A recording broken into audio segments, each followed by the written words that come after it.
Let me ask you something. What happens when the one person your family writes off as a failure is suddenly revealed to be, well, their greatest asset?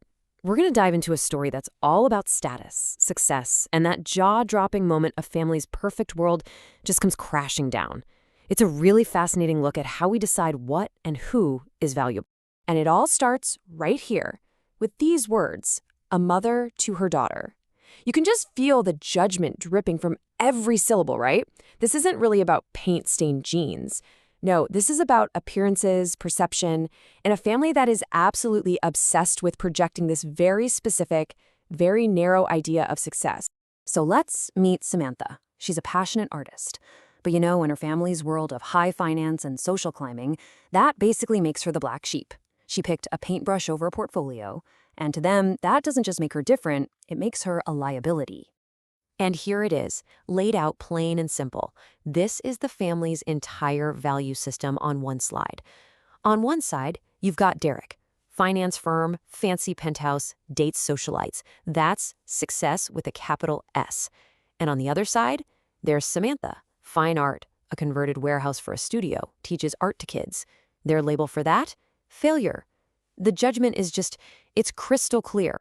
And it gets worse. Her own brother is getting engaged, and the family is throwing this huge, lavish party to impress his future in-laws. And Samantha, she's not just uninvited. She is explicitly told, stay away. So while they're all popping champagne, she's stuck spending New Year's Eve all by herself in her studio. But just as Samantha is settling in for a lonely night, the whole story just takes this wild turn. A phone call cuts through the quiet, and it's a summons. A call to go right back into the world that just kicked her out. And just listen to the panic in her brother's voice. This isn't a casual invitation. It's a desperate plea. Please. Something has gone very, very wrong at this perfect party. And all of a sudden, the family failure is the only person they can think to call. So what does she do? She goes, can you imagine walking into this ridiculously opulent ballroom, this sea of tuxedos and designer gowns, and you're just in a sweater and jeans? Every single eye is on you. You're like a ghost at the feast, totally out of place, with absolutely no clue why you were even summoned. And this, right here, is the turning point. That carefully built facade her parents have spent a lifetime constructing, it's about to get completely shattered, and the best part, it's going to happen in front of the exact people they are trying so desperately to impress. So her parents find her, their faces are just pale with anxiety. And then, cutting through the crowd, this incredibly elegant, poised woman starts walking directly toward them. You can just feel the tension ratchet up. The woman's face breaks into this huge, warm smile. And she says this, but she's not looking at the parents. She's looking right at Samantha. Her parents are just frozen. Stunned. This is the absolute last thing they ever expected to happen. So yeah, this is the million-dollar question, isn't it?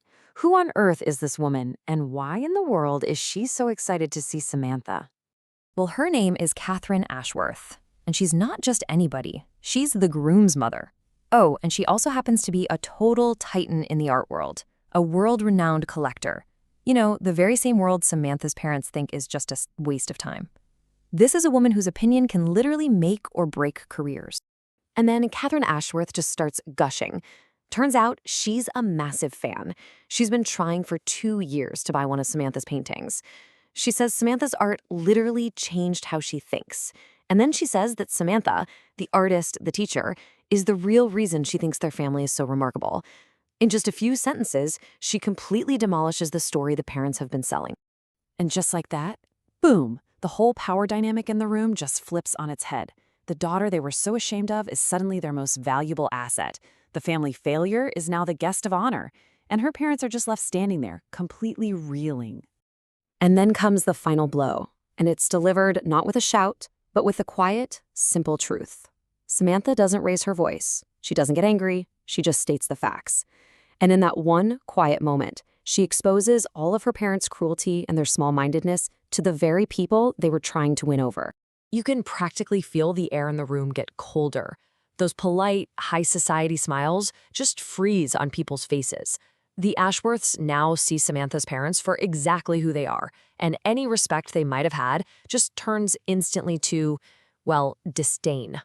The final public nail in the coffin comes from the future son-in-law, Marcus Ashworth. He raises his glass for a toast, looks directly at Samantha, and then delivers a line that is aimed squarely, like a missile, at her parents. It's a public condemnation of their values, perfectly disguised as a celebration. So, what's the fallout from this absolute train wreck of a party?